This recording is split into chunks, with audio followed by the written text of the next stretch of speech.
Cześć, w dzisiejszym odcinku pokażę Wam, jak na telefonie Realme Pro 12 Plus możemy zmienić dźwięk naszego dzwonka. Także zapraszam do oglądania. Aby zmienić dzwonek naszego telefonu, musimy przejść do ustawień,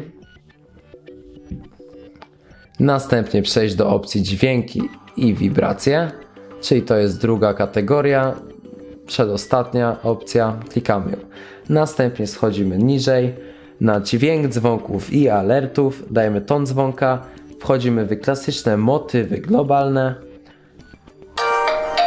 I jak widzicie, możemy sobie wybrać dźwięk, który chcemy, ustawiamy sobie dźwięk i w tym momencie nasz telefon i nasz dzwonek ma właśnie oto taki dźwięk. Także dziękuję za oglądanie, mam nadzieję, że Wam pomogłem. Cześć!